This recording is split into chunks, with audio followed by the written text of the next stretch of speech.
नमस्कार दोस्तों, अब तक मूल विधि की क्लासों में हमने ये सीखा कि अपराध कितने तरीके का होता है और आज हम लोग सीखने वाले हैं कि जो अपराध हमने सीखे कि संज्ञेय अपराध होता है, असंज्ञेय अपराध होता है, उसको दर्ज कराने का तरीका क्या है।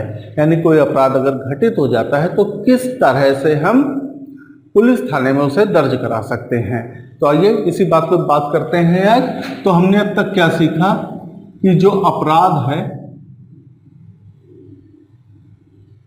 वो दो तरीके का है। पहला है संज्ञेय अपराध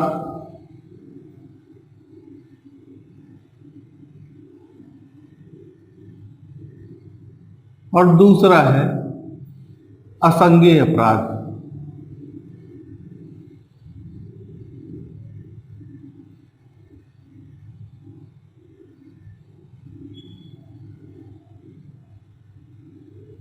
अगर आपसे इसकी परिभाषा पूछी जाए तो हम सीख चुके हैं कि इसकी परिभाषा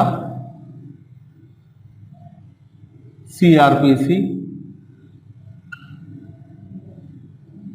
1973 अनुसूची 1 के कॉलम नंबर 4 में धारा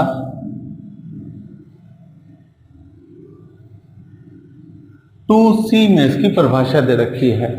क्या सीखा हमने कि संज्ञेय अपराध की जो परिभाषा दे रखी है वो कहाँ दे रखी है? CRPC 1973 अनुसूची 1 कॉलम नंबर 4 धारा 2C में इसकी परिभाषा दे रखी है। इसी तरीके से असंज्ञेय अपराध की परिभाषा अगर कोई पूछे तो हम ये बताएंगे कि CRPC 1973 अनुसूची 1 कॉलम नंबर 4 की धारा 2L में असंज्ञेय अपराध की परिभाषा दे रखी है। अब बात करते हैं कि अगर संज्ञेय अपराध और असंज्ञेय अपराध हम लोग ये भी देख चुके हैं कि जो संज्ञेय अपराध होगा वो किस तरीके का होगा। जो संगीन अपराध हैं, हीनियस क्राइम है, जघन्य अपराध हैं, जैसे बलात्कार, किडनैपिंग, हत्या या हत्या का प्रयास, नकली लोक सेवक बनकर घूमना, इस तरीके के जो अपराध थे वो हमने देखा कि संज्ञेय अपराध की श्रेणी में आते हैं, यानी कॉग्निजेबल ऑफेंस की श्रेणी में आते हैं। इसी तरीके से जो असंज्ञेय अपराध है यानी नॉन कॉग्निजेबल ऑफेंस है, इसके अंतर्गत बहुत साधारण तरीके के अपराध मैंने बताया वो आते हैं, जैसे साधारण मारपीट हो जाए, गाली गलौज हो जाए, मानहानि हो जाए, इस तरीके की, या गर्भपात करवाना जैसी घटनाएं घटित हो जाए तो इस तरीके के अपराध किस में आएंगे? असंज्ञेय अपराध की श्रेणी में आएंगे। अब आज बात ये करनी है कि अगर संज्ञेय अपराध है तो उसको दर्ज किस तरीके से कराया जाता है। तो संज्ञेय अपराध की श्रेणी में FIR दर्ज कराई जाती है और असंज्ञेय अपराध की श्रेणी में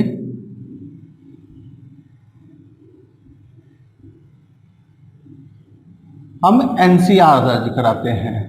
अब इसकी जो परिभाषा दे रखी है वो CRPC 1973 में अनुच्छेद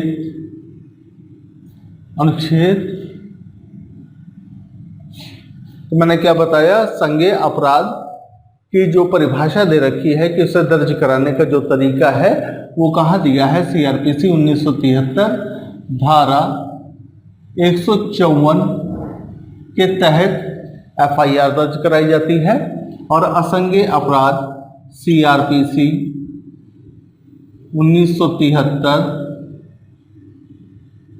धारा 155(2) के तहत NCR दर्ज कराई जाती है। तो आज हम लोग बात करेंगे पूरी तरीके से FIR की FIR दर्ज करने का तरीका क्या है। कोई महिला हो तो FIR दर्ज किस तरीके से कराई जाती है और जीरो FIR क्या है, अगर कोई झूठी FIR दर्ज करा दे तो क्या करें, और ललिता कुमारी बनाम उत्तर प्रदेश का ये जो मुकदमा है इसके बारे में बात करेंगे। और अगर पुलिस एफआईआर करने से इनकार कर दे तो उस कंडीशन में क्या होगा कि एफआईआर हम किस तरीके से दर्ज कराएंगे। आइए बात करते हैं आज हम लोग एफआईआर की। तो मेरे ख्याल से ये बात हम लोग समझ गए। अपराध दो तरीके के हैं, ये मैं पिछली क्लास में भी बता चुका हूँ कि संज्ञेय अपराध, असंज्ञेय अपराध। संज्ञेय अपराध की परिभाषा सीआरपीसी 1973 अनुसूची 1 कॉलम नंबर 4 धारा 2C में इसकी परिभाषा दे रखी है। असंज्ञेय अपराध की परिभाषा जो हमने जानी कि अनुसूची 1 कॉलम नंबर 4 धारा 2L में इसकी परिभाषा दे रखी है। और अगर आप साधारण बात करें तो हम ये कह सकते हैं कि जो संगीन अपराध हैं वो संज्ञेय अपराध होते हैं और जो साधारण अपराध है वो असंज्ञेय अपराध होते हैं। अगर सजा के आधार पर बात करी जाए तो जिस अपराध की सजा 3 साल से कम है वो अपराध असंज्ञेय अपराध की श्रेणी में आएंगे और जिन अपराधों की सजा 3 साल से ऊपर है वो अपराध संज्ञेय अपराध की श्रेणी में आएंगे। और आज हम लोग क्या बात करने वाले हैं कि जो संज्ञेय अपराध है उसको दर्ज किस तरीके से कराया जाता है। तो संज्ञेय अपराध को दर्ज कराने का जो तरीका है वो एफआईआर है और इसकी परिभाषा कहाँ दे रखी है, धारा 154 में। और असंज्ञेय अपराध किस तरीके से दर्ज कराया जाता है तो वो दर्ज कराया जाता है धारा 155(2) के तहत। तो एक एक चीज लेते हैं और आज की क्लास में हम लोग सिर्फ बात करेंगे एफआईआर की।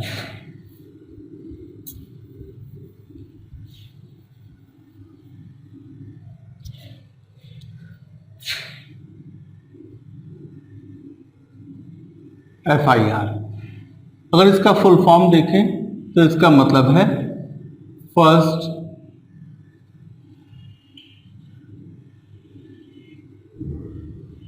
Information report. हिंदी में बात करें तो इसका नाम है प्रथम सूचना रिपोर्ट। इसका दूसरा नाम भी है प्रथम इत्तला रिपोर्ट।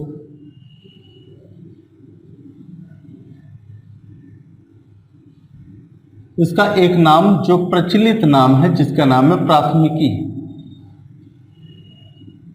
प्राथमिकी का मतलब भी क्या है, एफआईआर। तो ये नाम हमने जान लिए।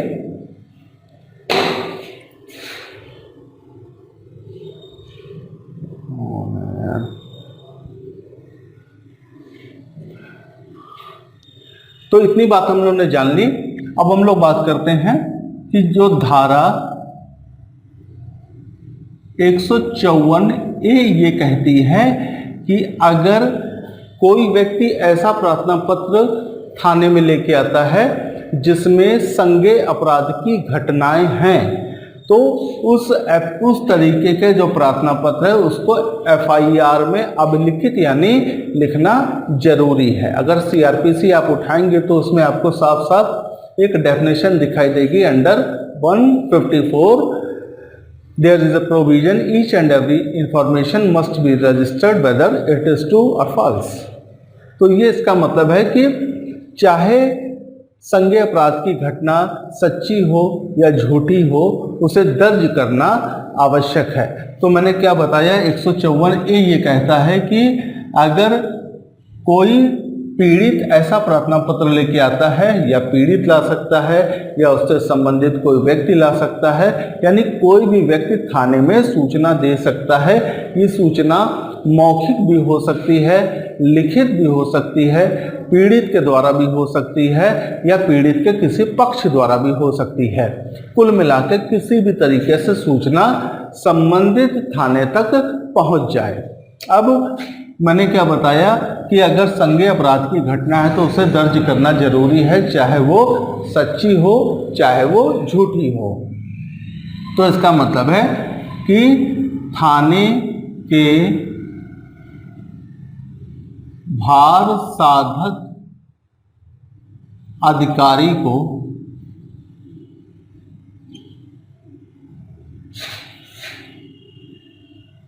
एफआईआर दर्ज करना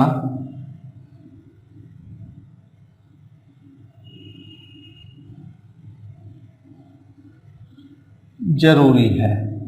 यानी थाने के जो भार साधक अधिकारी, भार साधक अधिकारी का मतलब हुआ कि एसएचओ जिसे हम कोतवाल का नाम देते हैं।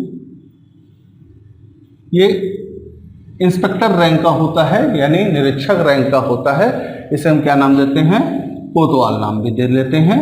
और कई बार इसकी अनुपस्थिति में जो सीनियर उप निरीक्षक होता है वो एसओ के रूप में काम करता है, इन्हें स्टेशन ऑफिसर के रूप में काम करता है, इसे क्या बोलते हैं, स्टेशन हेड ऑफिसर। ये दोनों के दोनों एफआईआर को दर्ज कर सकते हैं।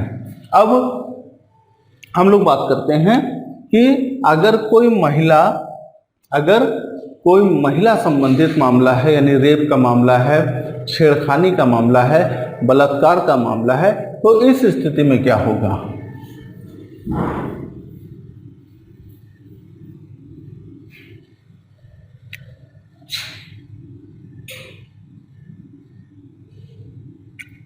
अगर कोई मामला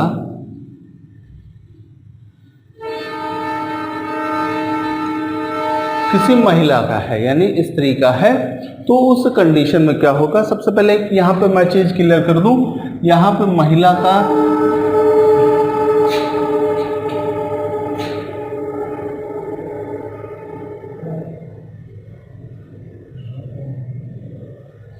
कब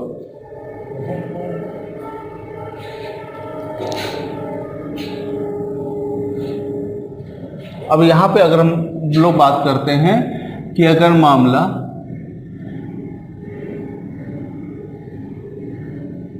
स्त्री का है जिसके साथ बलात्कार जैसी घटना घटी हो, एसिड अटैक जैसी घटना घटी हो,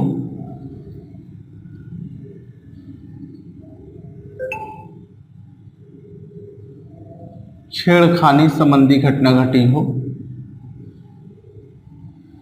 तो ऐसी महिला का एफआईआर किस तरीके से दर्ज कराई जाए, बहुत महत्वपूर्ण है। सबसे पहले यहाँ पे हम लोग स्त्री शब्द की डेफिनेशन जान लें। यहाँ की कई बार परीक्षाओं में पूछा जाता है कि आईपीसी या सीआरपीसी में स्त्री शब्द का क्या अर्थ है। तो स्त्री शब्द का अर्थ ये है कि वो नवजात अगर बच्ची भी है तो उसे स्त्री की श्रेणी में लिया गया है। यहाँ पे उम्र से कोई मतलब नहीं, यानी उम्र का तकाजा जो है वो नहीं रखा गया है। नवजात अगर कन्या भी है तो उसे भी स्त्री की श्रेणी में रखा गया है।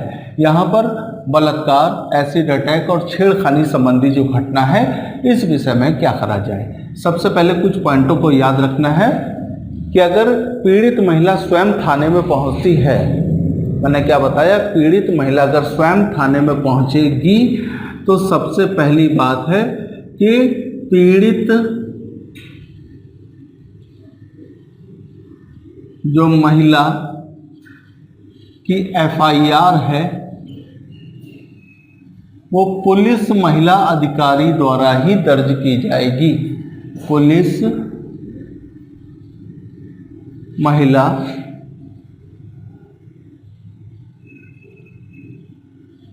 अधिकारी द्वारा ही दर्ज की जाएगी। अब बात आती है कि अगर थाने में महिला पुलिस अधिकारी नहीं है तो क्या होगा। तो इस स्थिति में अन्य विभाग की महिला को बुलाया जाएगा। मैंने क्या बताया कि अगर उस थाने में कोई महिला अधिकारी नहीं है तो याद रखिए अन्य विभाग से किसी महिला को बुलाया जाएगा जो उसकी बात सुनकर एफआईआर को दर्ज करेगी। यानी थाने में महिला की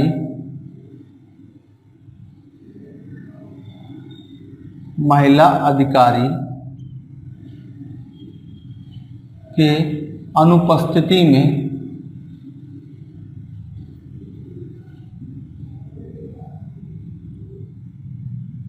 अन्य विभाग से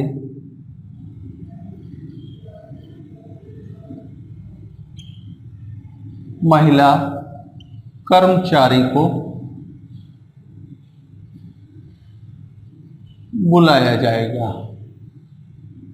तो मैं उम्मीद करता हूं इतनी बात समझ आ गई कि अगर मामला स्त्री का है, जैसे बलात्कार की घटना घटी है, उसके साथ एसिड अटैक की घटना घटी है, छेड़खानी की घटना घटी है, पीड़िता अगर स्वयं थाने में आती है तो इस स्थिति में जो उसकी एफआईआर है, जो उसकी बात सुनी जाएगी, वो पुलिस महिला अधिकारी के द्वारा ही सुनी जाएगी और उसी के द्वारा दर्ज की जाएगी। अगर थाने में महिला अधिकारी की अनुपस्थिति में है तो इस स्थिति में अन्य विभाग से किसी महिला कर्मचारी को बुलाया जाएगा, जो महिला उस पीड़िता की बात सुनेगी और एफआईआर को दर्ज करेगी। बात करते हैं कि अगर महिला आने में असक्षम है, यानी पीड़िता थाने में आने में असक्षम है, तो क्या होगा। इस स्थिति में अब बात करनी है कि अगर पीड़िता थाने में आने में असक्षम है तो इस स्थिति में क्या किया जाए। तो इस स्थिति में याद रखिए कि अगर उससे के घर से कोई व्यक्ति आ जाता है, उसके घर से कोई व्यक्ति आ जाता है, उसके मोहल्ले से कोई व्यक्ति आ जाता है, उसके जान पहचान को कोई व्यक्ति आता है जो थाने में आकर घटना की सूचना देता है, तो इसका मतलब ये हुआ कि पीड़िता से संबंधित कोई भी व्यक्ति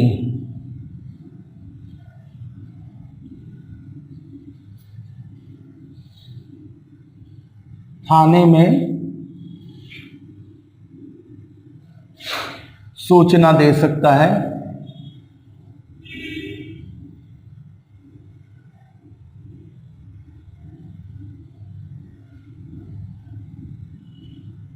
और इस स्थिति में जो एफआईआर है वो किसी भी पुलिस अधिकारी के द्वारा दर्ज करी जा सकती है। अब यहाँ पर महिला पुलिस अधिकारी की कोई आवश्यकता नहीं है। अगर पीड़िता से संबंधित कोई व्यक्ति आया है, यानी पुरुष आया है, तो इस स्थिति में मैंने क्या बताया कि थाने में किसी भी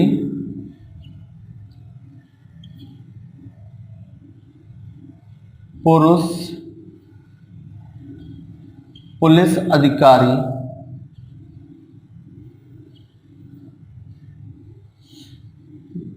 द्वारा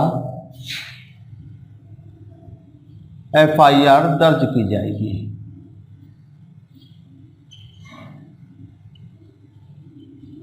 ये तो बात हो गई कि अगर पीड़िता थाने में असक्षम है और पीड़िता से संबंधित कोई व्यक्ति थाने में आता है तो इस स्थिति में थाने का कोई भी पुलिस अधिकारी अब एफआईआर को दर्ज कर सकता है।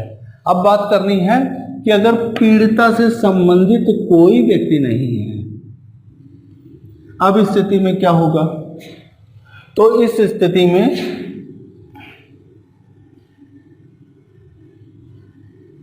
पुलिस स्वयं पीड़िता के पास या उसके बताए गए स्थान पर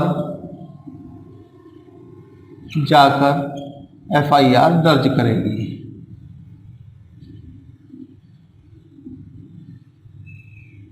तो मैंने क्या बोला कि अगर पीड़िता से संबंधित कोई भी व्यक्ति नहीं है जो थाने में आकर घटना से संबंधित सूचना दे पाए, तो इस स्थिति में कि पुलिस स्वयं पीड़िता के पास जाकर या उसके द्वारा बताए गए स्थान पर जाकर एफआईआर को दर्ज करेगी। अब यहाँ पर बात आती है कि पीड़िता की अगर हालत बहुत ज़्यादा गंभीर है, पुलिस को लगता है कि ये,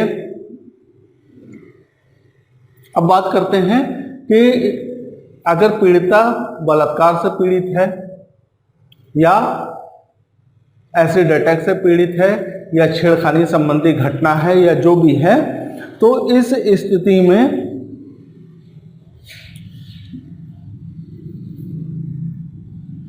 अब मैंने क्या बताया कि अब अगर जब पुलिस पीड़िता के पास पहुंचेगी तो एक धारा यहाँ पर दे रखी है सीआरपीसी में, धारा 154, धारा 154 एक बी के अंतर्गत पुलिस पीड़िता का जो भी बयान होगा उसकी वीडियो रिकॉर्डिंग कराएगी। मैंने क्या बोला कि पुलिस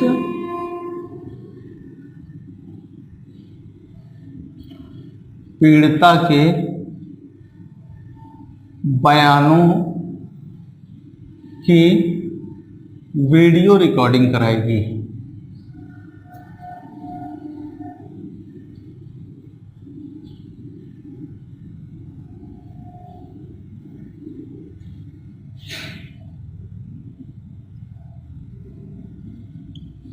तो मैं उम्मीद करता हूं यहां तक बात समझ गए कि धारा 154 एक बी के तहत पुलिस पीड़िता के बयानों की वीडियो रिकॉर्डिंग कराएगी। हम लोग कि अगर एफआईआर दर्ज हो जाती है तो अब यहां पर पहली प्रोसीडिंग क्या होती है। तो हम लोगों ने ये भी बात सीख ली कि अगर कोई महिला थाने में आने में असक्षम है तो उससे संबंधित कोई व्यक्ति जाकर थाने में एफआईआर दर्ज करा सकता है और उस स्थिति में कोई भी पुलिस अधिकारी जो पुरुष से संबंधित है वो आराम से एफआईआर उस महिला की दर्ज कर लेगा। लेकिन महिला की स्थिति में महिला पुलिस अधिकारी का होना जरूरी है और अगर थाने में कोई महिला पुलिस अधिकारी नहीं है तो इस स्थिति में अन्य विभाग से किसी भी महिला कर्मचारी को बुलाया जाएगा जो उसकी बात सुनकर एफआईआर को दर्ज करेगी।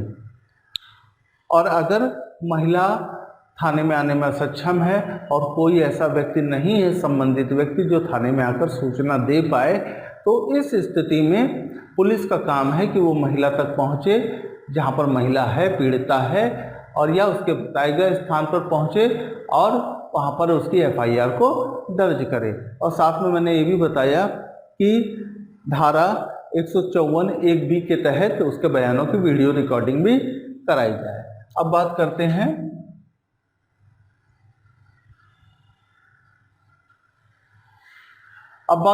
जब महिला की एफआईआर दर्ज हो जाए तो धारा 164 की उपधारा 5 का के तहत पुलिस का ये काम है कि महिला को किसी न्यायिक मजिस्ट्रेट के पास ले जाकर उसका बयान दर्ज करा दे।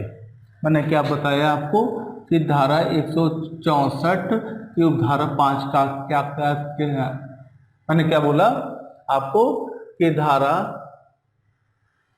अब बात करते हैं कि महिला की अगर एफआईआर दर्ज हो जाती है तो धारा 164 की उपधारा 5 का के तहत पुलिस का काम ये है कि पुलिस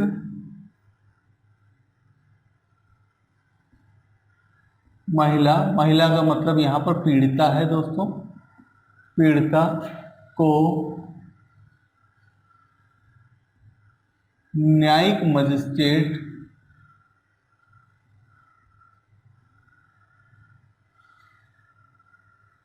के पास ले जाकर उसका बयान दर्ज करा दे।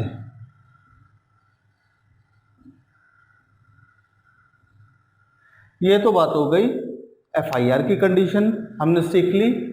और क्या क्या हम लोगों ने सीख लिया कि धारा 154 ए के तहत ये साफ साफ बात कही गई है कि अगर मामला संज्ञेय अपराध का है तो थाने के भार साधक अधिकारी यानी एसएचओ या एसओ को एफआईआर दर्ज करना जरूरी है, यानी उसमें वो हिला हवाला नहीं कर सकती है। और साथ में बात याद रखिएगा कि कई बार होता है कि पुलिस एफआईआर दर्ज करने से पहले ही जांच की प्रक्रिया को अपना लेती है। ये बिल्कुल पूरी तरीके से गलत है। एफआईआर के बाद ही अन्वेषण की प्रक्रिया चालू होगी। याद रखिएगा, अन्वेषण जांच की जो प्रक्रिया है वो कब चालू होगी? एफआईआर दर्ज कराने के बाद। तो याद मैंने आपको पिछली वीडियो में बता दिया था कि जांच और अन्वेषण में क्या फ़र्क है। पुलिस अन्वेषण करती है, जांच कौन करेगा? न्यायालय करेगा। तो याद रखिएगा कि एफआईआर से पहले किसी भी प्रकार का अन्वेषण नहीं चालू किया जाएगा। एफआईआर के बाद ही पुलिस अन्वेषण करने के लायक बनती है। एफआईआर कराते समय एमएलसी का क्या महत्व है? एमएलसी का मतलब होता है medico legal certificate. Medico legal certificate यानी अगर पीड़ित जो एफआईआर कराने पहुंचा है, अगर उसके शरीर पे कोई जख्म है या चोट लगी हुई है,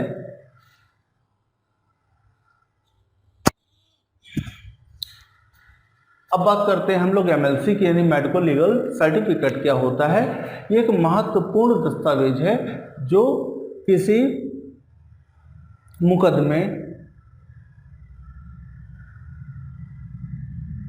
अब बात करते हैं हम लोग एमएलसी की यानी मेडिको लीगल सर्टिफिकेट की। एक महत्वपूर्ण एविडेंस है, एक दस्तावेज है जो एक महत्वपूर्ण। अब हम लोग बात करते हैं दोस्तों एमएलसी की, जिसे मेडिको लीगल सर्टिफिकेट कहा जाता है। क्या चीज़ है और इसकी आवश्यकता क्या है? तो दोस्तों ये एक महत्वपूर्ण एविडेंस के रूप में काम करता है। ये मेडिको लीगल सर्टिफिकेट ये है क्या भला, इसको याद रखिए। अगर पीड़ित को कुछ चोटें पहुंची हों, यानी पीड़ित अगर घायल है, तो सबसे पहला काम है कि एफआईआर के समय जो एसएचओ है या एसओ है, ये एक मजनू चिट्ठी बनाएगा।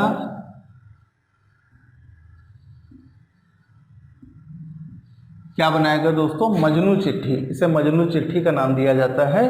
और ये मजनू चिट्ठी लेकर एक सिपाही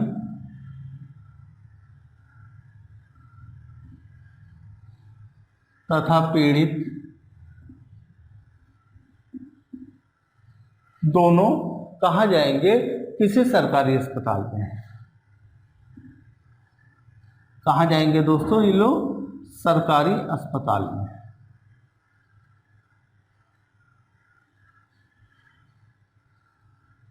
अब सरकारी अस्पताल में जो डॉक्टर है, जो भी चिकित्सक है, वो चोटों की जांच करेगा कि कितना लंबाई में चोट है, कितनी गहराई में चोट है, और ऐसा तो नहीं कि कोई अंग भंग हो गया है, हड्डी टूट गई है। इस तरीके की सारी चीज़ों का वो मुआयना करेगा और साथ में उस सर्टिफिकेट में एक अपनी राय भी देगा। अगर आप इस सर्टिफिकेट को कभी आपको देखने का मौका मिले तो एक कागज पे यहाँ पर पूरा बॉडी का चित्रण होता है, एक फ्रंट का और एक होता है बैक का। इस तरीके से आपको दिखाई देगा और जहाँ जहाँ पे चोटें होंगी वहाँ पर वो मार्क लगा देगा। इस तरीके से जैसे यहाँ छाती में चोट है या पीठ में चोट है या पेट में चोट है, इस तरीके से वो मार्क लगा देगा और सारे घावों की नाप जोख करके लिख देगा। इसकी विशेष बात यह है कि यहाँ पर चिकित्सक अपनी राय भी देता है। राय का मतलब यहाँ पर यह है कि वो इस बात को भी राय कर देता है, अपना एक ओपिनियन देता है कि अगर ये घाव किसी ऐसे अंग पे लग जाता जिससे जान का खतरा हो जाता या इस चोट से कोई जान का खतरा नहीं है, वो अपनी एक ओपिनियन लिख के देता है।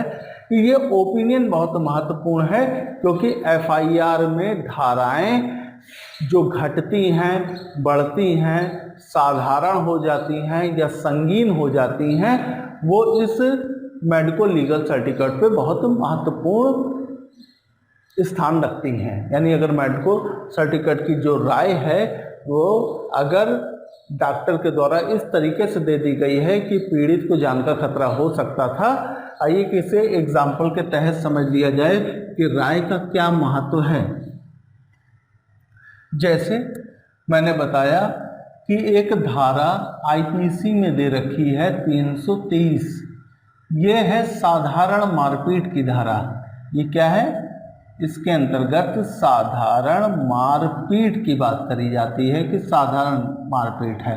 चोट तो इसमें भी आई होगी, लेकिन एफआईआर साधारण मारपीट की हुई। लेकिन अगर राय में चिकित्सक ने अपनी ये बताया है कि व्यक्ति की हड्डी टूट गई है या दांत टूट गया है या कोई पसली टूट गई है, तो उस कंडीशन में अंग भंग की धारा लग जाएगी, यानी धारा 326 लग जाएगी, अंग भंग। अब ये एक संगीन अपराध हो गया। इसी तरीके से अगर डॉक्टर ने अपनी ये राय दे दी कि जिस हथियार से हमला करा गया है उस हथियार से या उस लगी चोट से व्यक्ति की जान जाने का खतरा था, तो इस कंडीशन में धारा 307 लग जाएगी, यानी जानलेवा हमला।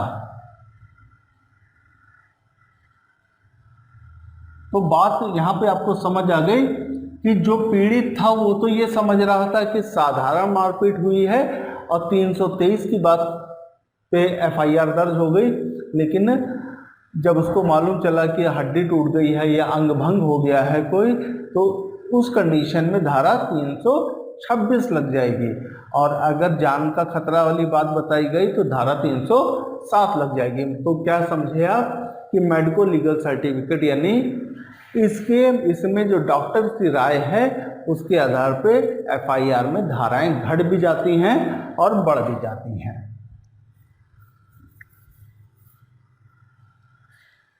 अब हम लोग बात करते हैं कि क्या किसी एफआईआर को कराने में देरी भी हो सकती है।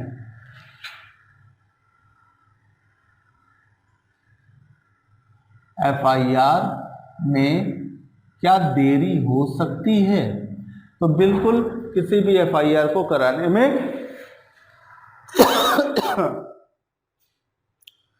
तो अब बात करते हैं कि किसी एफआईआर को कराने में क्या देरी हो सकती है। तो याद रखिए दोस्तों, सीआरपीसी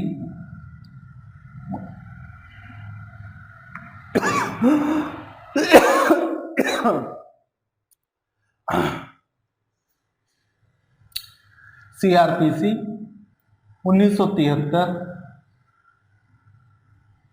के अध्याय 34 धारा 468 में, अध्याय 34 और धारा 468 में बताया गया है कि जो एफआईआर है वो कभी भी कराई जा सकती है। अब यहाँ पर कभी का अर्थ ये है कि आखिर उसकी कोई समय सीमा है या नहीं है।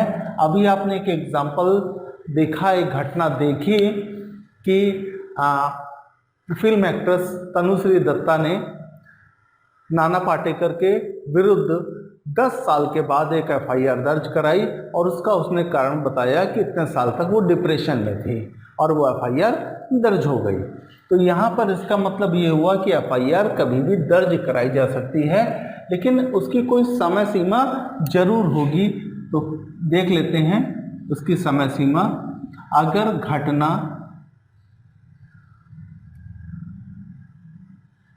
ऐसी है जिसमें जो सजा है वो सिर्फ जुर्माना है, तो इस कंडीशन में जो पीड़ित है वो 6 माह में एफआईआर दर्ज करा सकता है। तो घटना जिसमें सजा का प्रावधान कितना है, जुर्माने का है, तो इस कंडीशन में जो पीड़ित है वो 6 माह में एफआईआर दर्ज करा जा सकता है और जो 6 माह की तिथि ली जाएगी वो घटना की तिथि से ली जाएगी। इसी तरीके से अगर सजा, जो सजा 1 वर्ष की है तो एफआईआर जो दर्ज कराई जा सकती है वो 1 वर्ष में कराई जा सकती है। कब कराई जा सकती है दोस्तों? 1 वर्ष में। इसी तरीके से अगर सजा 3 वर्ष कहा जाए तो हम बोलेंगे साहब ये एफआईआर भी कितने दिन में कराई जा सकती है? 3 वर्ष में। इसी तरीके से कई सारी धाराएं लगी हैं जैसे 323 लगी है, 307 लगी है, 504 लगी है, 506 लगी है।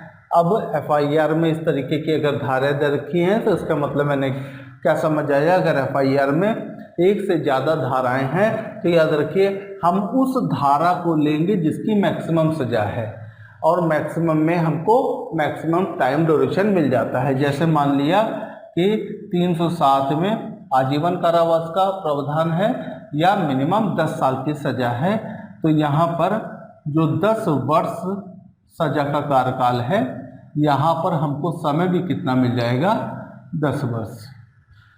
तो मेरे ख्याल से उम्मीद करें ये बात आपको समझ आ गई कि एफआईआर कभी भी कराई जा सकती है। सीआरपीसी 1973 अध्याय 34 और धारा 468 में हिसाब से बात करी गई है कि घटना में जितनी सजा होगी उतना ही आपको छूट मिलेगी, वहाँ पर उतनी ही देरी में आप एफआईआर को दर्ज करा जा सकते हैं। और यहाँ पे एक प्रत्यक्ष एग्जाम्पल अगर आप लें तो तनुश्री दत्ता और नाना पाटेकर का एग्जाम्पल ले सकते हैं कि तनुश्री दत्ता ने नाना पाटेकर के विरुद्ध 10 वर्ष बाद एफआईआर को दर्ज कराया है, और उसका कारण उसने बुनियादी जो कारण बताया है कि वो डिप्रेशन में थी।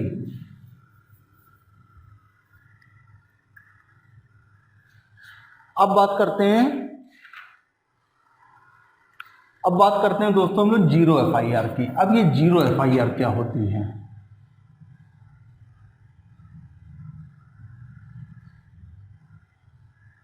तो याद रखिए कि जीरो एफआईआर का मतलब है कि हर थाने का एक ज्यूरिडिक्शन क्षेत्र होता है। ज्यूरिडिक्शन क्षेत्र का मतलब उसका अधिकार क्षेत्र क्या है, अख्तियार क्षेत्र क्या है, इख्तियार क्षेत्र क्या है और उसकी न्याय सीमा क्या है। तो इसका मतलब हुआ कि जो घटना घटित हुई है, तो नियम ये कहता है कि घटना जो घटित हुई है, जो अधिकार क्षेत्र में आने वाला यानी ज्यूरिसडिक्शन में आने वाला जो थाना होगा उसी में ये एफआईआर दर्ज कराई जाएगी। यानी एफआईआर कहाँ दर्ज कराई जाएगी? जो घटना जहाँ घटित हुई है और जो थाना ये जो थाना है हमारा उस घटना क्षेत्र के अंतर्गत आता है, तो एफआईआर हम वहाँ पे दर्ज कराएंगे। लेकिन कई बार ऐसा होता है कि कुछ घटनाएं ऐसी घटित होती हैं कि जो स्थान देख कर नहीं होती। जैसे बात करते हैं बलात्कार की घटना, हत्या की घटना, एक्सीडेंट की घटना। ये जो घटनाएं हैं ये स्थान विशेष देखकर नहीं होती हैं कि साहब इस थाना क्षेत्र का ये व्यक्ति है तो ये घटना यहीं घटित हो जानी चाहिए। नहीं, ऐसा कुछ भी नहीं है। यानी याद रखिए कि जब भी कोई ऐसा अपराध जिसमें साक्ष्य मिटने की संभावना प्रबल हो गई हो कि जो प्रतिवादी पक्ष है, दोषी पक्ष है, वो साक्ष्यों को मिटा सकता है या कार्रवाई करने की अति शीघ्र आवश्यकता हो, तो इस स्थिति में जीरो एफआईआर कहीं पर भी दर्ज कराई जा सकती है। अब जीरो एफआईआर का मतलब आप समझ लीजिए, छोटी सी बात कि एफआईआर जब हम दर्ज कराते हैं तो एक एफआईआर नंबर दिया जाता है, जैसे 768/2021। तो इसका मतलब है कि सन 2021 में ये एफआईआर जो दर्ज कराई गई है इसका नंबर क्या है, 768। हमेशा ये संबंधित थाने से ही दिया जाएगा। लेकिन जो जीरो एफआईआर होगी उसमें कोई नंबर अलॉट नहीं किया जाएगा, नंबर के आगे जीरो लिख दिया जाएगा। लेकिन जैसे ही एफआईआर दर्ज होगी, जैसे ही जीरो एफआईआर दर्ज हो जाएगी, तो जिस थाने में जीरो एफआईआर दर्ज हुई है वहाँ की पुलिस तुरंत छानबीन करना चालू कर देगी। जो भी वो साक्ष्य जुटा पाएगी वो जुटा कर जीरो एफआईआर को संबंधित थाने को स्थानांतरित कर देगी और इसके बाद वहाँ पे अन्वेषण का काम चालू हो जाएगा। ये तो जीरो एफआईआर की बात है। आइए 0 FIR के कुछ हम लोग एग्जाम्पल देख लें। तो अगर ये आपको याद होगा कि आसाराम बापू वाला कांड अगर आपको याद हो, तो ये जो घटना थी वो राजस्थान की थी, लेकिन 0 जो FIR कराई गई वो दिल्ली में कराई गई। अभी लेटेस्ट जो मामला आपके सामने आया सुशांत सिंह राजपूत का, घटना मुंबई में घटित हुई, लेकिन सुशांत सिंह राजपूत के पिताजी ने जो FIR यानी 0 FIR दर्ज कराई वो पटना में दर्ज कराई।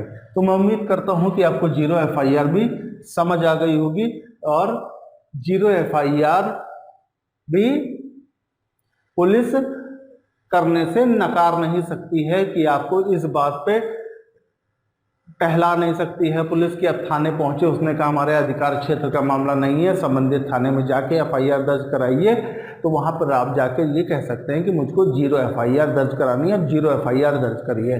तो ये पुलिस का काम है कि 0 FIR को दर्ज करें। अब बात करते हैं कि क्या झूठी FIR भी दर्ज होती है। अब हम लोग बात करते हैं क्या झूठी FIR दर्ज होती है। जी बिल्कुल, झूठी FIR भी दर्ज हो जाती है कि कई बार किसी व्यक्ति को मानसिक या आर्थिक क्षति पहुंचाने के लिए झूठी FIR दर्ज करा दी जाती हैं। तो इस स्थिति में आपको झूठी FIR आपके ऊपर दर्ज हो जाए तो आपको घबराने की कोई आवश्यकता नहीं है। याद रखिएगा कि जिस अपराध में सजा 7 साल से कम है, 7 साल से कम है, यहाँ पर पुलिस आपकी गिरफ्तारी नहीं कर सकती है। मैंने क्या बताया, जिस अपराध में FIR दर्ज कराई गई है, अगर उस अपराध की सज़ा 7 साल से कम है तो इस स्थिति में पुलिस गिरफ्तारी नहीं कर सकती है। और अगर 7 साल से ज़्यादा की सज़ा का प्रावधान है तो इस स्थिति में पुलिस आपकी गिरफ्तारी कर लेगी। यहाँ पर पुलिस गिरफ्तारी नहीं कर सकती है और यहाँ पर 7 साल से ज़्यादा है तो पुलिस बिना वारंट के आपको गिरफ्तार कर सकती है। ये मैंने आपको पहले भी बात बताई थी कि संज्ञेय अपराध में पुलिस बिना वारंट के आपको गिरफ्तार कर सकती है, लेकिन असंज्ञेय अपराध में पुलिस को वारंट लेना जरूरी है। अब यहाँ पे बात करते हैं कि किसी ने हमारे विरुद्ध FIR दर्ज करा दी, इस स्थिति में क्या किया जाए। तो मैंने बताया कि घबराने की कोई बात नहीं है। अगर 7 साल से कम की सज़ा का प्रावधान है तो पुलिस गिरफ्तारी आपकी नहीं करेगी। अगर 7 साल से ज़्यादा है तो पुलिस आपकी गिरफ्तारी कर सकती है। इस स्थिति में आप करें क्या, आपके पास जितने भी साक्ष्य हो सकते हैं उनको जुटाइए जो आपको निर्दोष साबित करते हैं। आप उस साक्ष्यों को जुटाइए। जैसे मान लो चला जिस समय घटना कानपुर में घट रही है और आप दिल्ली में हैं, तो आपको दिल्ली में संबंधित जो भी आप साक्ष्य जुटा सकते हैं। अगर किसी आप कार्यालय में है तो वहाँ की CCTV फुटेज, किसी होटल में है तो वहाँ पे होटल का बिल वाउचर आप इकट्ठा कर सकते हैं, होटल का CCTV फुटेज देख सकते हैं। अगर कोई गवाही देना चाहता है कि ये उस समय मेरे पास थे तो वो आप साक्ष्य जुटा सकते हैं। ट्रेन का टिकट, कुछ मिला के जो भी आपके पास साक्ष्य हैं उनको उपलब्ध कराते हुए आप जाकर पुलिस से अपनी बात कहिए। जाकर पुलिस अगर चाहती है, अगर पुलिस ईमानदारी पे उतर आए तो अब पुलिस क्या कर सकती है। तो पहली बात, अगर आपको डर भी लग रहा है कि हम पुलिस के पास जाएंगे तो पुलिस गिरफ्तार कर लेगी हमको, तो आप किसी भी मध्यस्थ को भेज सकते हैं साक्ष्यों के साथ जो आपके की बात को बता सके। पुलिस से जितना भागेंगे पुलिस उतना ज़्यादा आप पे शक करेगी। प्रथम दृष्टया आप उसकी नज़र में, पुलिस की नज़र में आप दोषी मान लिए जाएंगे कि अगर इसने अपराध नहीं किया है तो भाग क्यों रहा है। तो अगर लेकिन आपको डर लग रहा है नहीं पुलिस गिरफ्तार कर लेगी, तो इस स्थिति में आप किसी भी मध्यस्थ को भेज सकते हैं, घर के किसी बड़े बुजुर्ग को भेज सकते हैं, मोहल्ले के बड़े बुजुर्ग को भेज सकते हैं, या किसी वकील को हायर कर सकते हैं जो वकील आपकी बात जाकर वहाँ पर संबंधित थाने में या पुलिस से बात ये कर सकता है। अब बात करते हैं, मैंने बोला अगर पुलिस ईमानदारी से आपकी बात सुनती है तो पुलिस दो तरीके की कार्रवाई कर सकती है। अगर अपराध साधारण था या अपराध संगीन था, लेकिन जो आपने साक्ष्य जुटाए और दिखाए उस आधार पे या पुलिस ने मान लिया कि ये झूठा है, तो इस कंडीशन में पुलिस वादी मुकदमा के ऊपर, यानी जिसने ये एफआईआर दर्ज कराई है, आईपीसी की धारा 182 के तहत उस पर कार्रवाई कर सकती है। और 182 ये कहती है कि 6 माह की सजा या जुर्माना या दोनों का व्यक्ति दोषी होगा जिसने एफआईआर और दर्ज कराई है। तो ये मुकदमा अब कोर्ट में चलेगा, इसकी आप पैरवी करिए। और दूसरी बात, अगर मामला संगीन है तो आईपीसी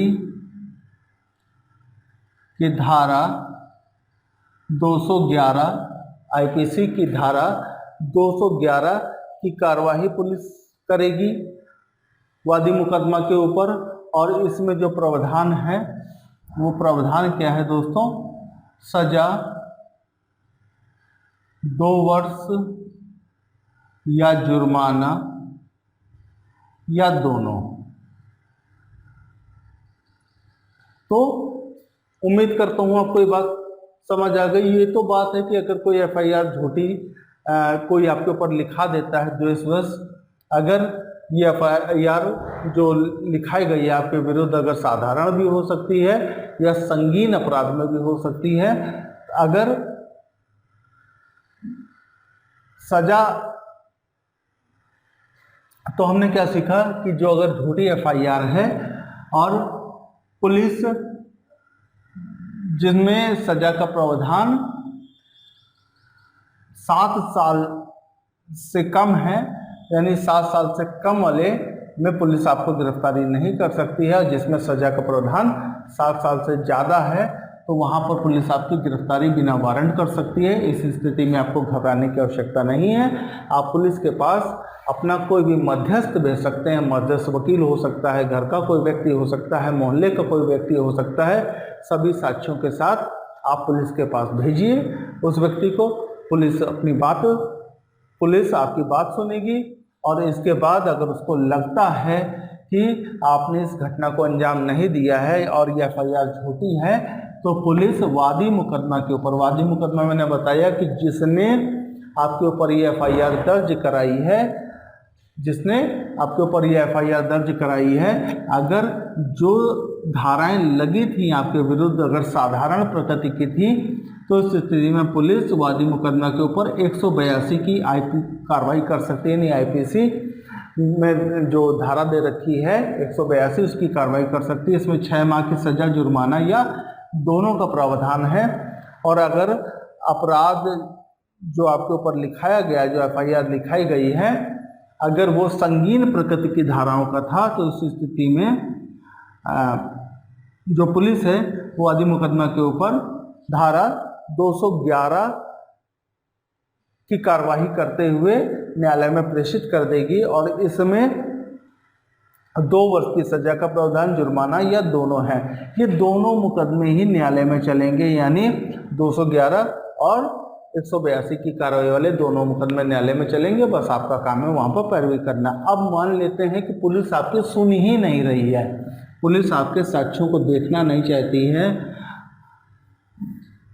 तो इस स्थिति में क्या करें? तो अगर आपके पास साक्ष्य हैं पर पुलिस ना सुने, इस स्थिति में दोस्तों क्या किया जाए? इस स्थिति में आप हाई कोर्ट जा सकते हैं और हाई कोर्ट में सीआरपीसी की धारा 482 के तहत 482 के तहत हाई कोर्ट को अनंत पावर दिए गए हैं। इसके तहत आप साक्ष्यों को दिखाकर, पहली बात, आप जो भी आप साक्ष्य पुलिस को दिखाना चाहते थे पुलिस नहीं देख रही है, आप साक्ष्यों को दिखाकर हाई कोर्ट से एफआईआर को क्वैश यानी रद्द कराने की अपील कर सकते हैं और हाई कोर्ट साक्ष्यों के आधार पर जो एफआईआर है उसको रद्द कर सकती है, यानी इसको बोला जाता है क्वैश करना, क्वैश कर सकती है। और दूसरी कंडीशन आपके सामने दिखाई देती है कि अगर आप साक्ष्य नहीं जुटा पा रहे हैं उस समय सीमा तक, तो आप एक काम ये कर सकते हैं कि आप अरेस्ट स्टे ले सकते हैं। आप क्या करेंगे, अरेस्ट स्टे ले सकते हैं। और इसका मतलब ये होता है कि जब तक पुलिस चार्जशीट नहीं लगा लेती है तब तक पुलिस आपको गिरफ्तार नहीं करेगी। तो मैं उम्मीद करता हूँ आपको झूठी एफआईआर की कंडीशन भी समझ आ गई होगी। सारी बातें कर ली कि एफआईआर किस तरीके से दर्ज होती है, जीरो एफआईआर क्या होती है, ये सारी बातें अच्छी बात है। झूठी एफआईआर भी दर्ज हो गई और उसको हमने क्वैश कराने की प्रक्रिया भी सीख ली, सब कुछ सीख लिया। लेकिन बात ये आती है कि अगर पुलिस एफआईआर करने से मना करते, यानी पुलिस एफआईआर ना करे तो क्या करें। आइए इसका भी नियम देख लेते हैं।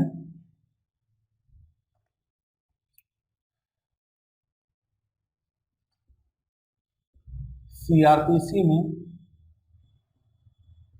धारा 154 सी है, धारा 154 सी है। इसके तहत आप एक पंजीकृत पत्र के माध्यम से, यानी डाक से, पत्र से अपनी शिकायत को सीओ का मतलब है क्षेत्राधिकारी जो होगा, यानी जो डिप्टी एसपी होगा उसको भेज सकते हैं। अगर आपके जनपद में एसपी है तो एसपी को भेजिए, अगर आपके जनपद में एसएसपी है तो उसको भेजिए। यानी इन तीनों में से किसी एक को भी पंजीकृत पत्र के माध्यम से एफआईआर को भेजा जा सकता है। और अगर जो आपका प्रार्थना पत्र है वो संज्ञेय अपराध से संबंधित है तो इन तीनों का दायित्व है कि उसे अभिलिखित कराएं, यानी एफआईआर में दर्ज कराएं। लेकिन बात आती है कि अगर ये लोग भी ना सुने तो क्या करें। अब अगर पुलिस बिल्कुल नहीं सुनती है, आपकी एफआईआर दर्ज नहीं कराती है, और ज़्यादातर देखने में यही आया है कि जो उच्चाधिकारी होते हैं ये भी अक्सर जांच लिख देते हैं जो पूरी तरीके से अवैध है। लेकिन ये है कि जनता है जो मारे डर के नहीं करती है इस तरीके का काम कि पुलिस से अगर लड़ेंगे तो पुलिस हमारी दुश्मन हो जाएगी, ऐसा बिल्कुल नहीं। अगर आपको कानून का ज्ञान है तो आप कोर्ट ऑफ कंटेम्प्ट में जा सकते हैं। कोर्ट ऑफ कंटेम्प्ट क्या है, एक मुकदमा आया था ललिता कुमारी बनाम उत्तर प्रदेश सरकार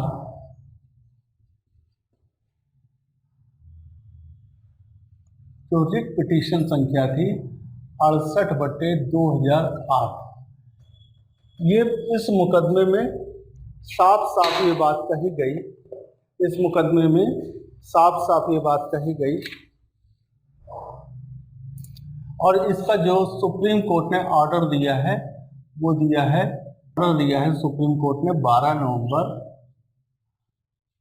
2013 को इसका ऑर्डर दिया। इस ऑर्डर में एक बात बताई गई कि जो संज्ञेय अपराध है उसको दर्ज करना जरूरी है। अगर संबंधित पुलिस अधिकारी जो भार साधक अधिकारी है इसे दर्ज करने से मना कर देता है तो इस स्थिति में उस भार साधक अधिकारी को 2 वर्ष की जेल का प्रावधान है।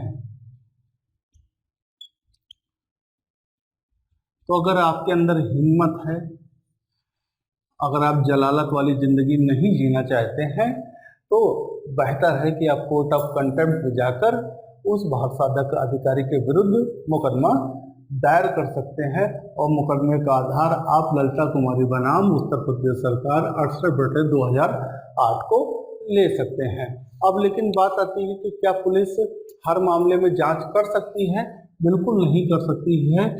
संज्ञेय अपराध के मामले में तो बिल्कुल नहीं कर सकती है। सबसे पहले वो FIR करेगी, इसके बाद वो अन्वेषण की प्रक्रिया को अपनाएगी। अब बात आती है कि आखिर वो जांच की जो प्रक्रिया है, यानी प्रारंभिक जांच की जो प्रक्रिया को अपनाती है, वो किन मामलों में अपना सकती है। तो याद रखिएगा, अगर कोई व्यवसाय का मामला है तो पुलिस जांच की FIR करने से पहले जांच की प्रक्रिया को अपना सकती है। अगर वैवाहिक संबंध का मामला है, मैट्रिमोनियल केसेस है, तो इस संबंध में जांच की प्रक्रिया को अपना सकती है। अगर कोई चिकित्सीय मामला है,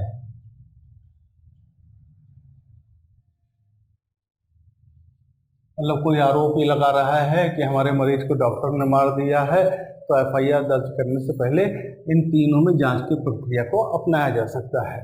अब आप बात करते हैं कि क्या FIR को कोर्ट के माध्यम से भी दर्ज कराया जा सकता है? तो बिल्कुल कराया जा सकता है। अगर आप साधारण तौर पे FIR को दर्ज कराना चाहें तो CRPC की धारा 156(3) के तहत आप प्रार्थना पत्र अपना कोर्ट में प्रस्तुत कर सकते हैं। और कोर्ट सबसे पहले जब 156(3) में आप जाएंगे तो कोर्ट सबसे पहले संबंधित थाने से रिपोर्ट मंगाएगा।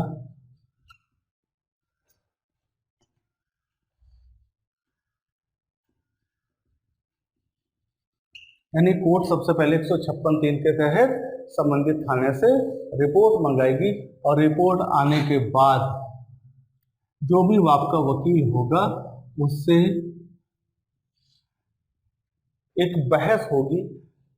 बहस का मतलब है उससे ये पूछा जाएगा कि FIR क्यों दर्ज की जाए इस मामले में। अगर वो जो भी मजिस्ट्रेट है उसको संतुष्ट कर देता है तो उस स्थिति में जो कोर्ट है वो FIR का आदेश पारित कर देगी।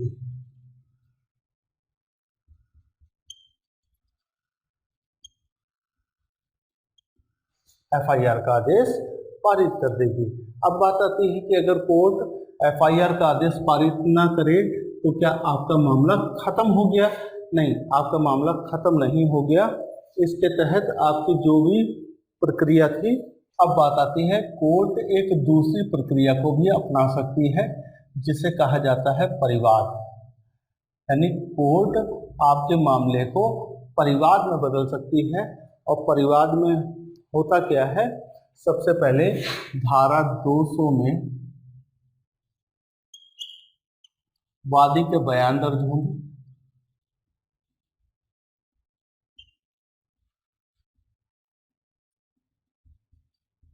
धारा 202 में वादी के जो गवाह होंगे के बयान दर्ज होंगे। वादी के गवाह के बयानों, जो भी गवाह होंगे उनका बयान दर्ज करे जाएंगे। और इसके बाद धारा 204 में जो कोर्ट है वो जो भी आपने आरोप लगाए हैं उसका कॉग्निजेंस लेगी।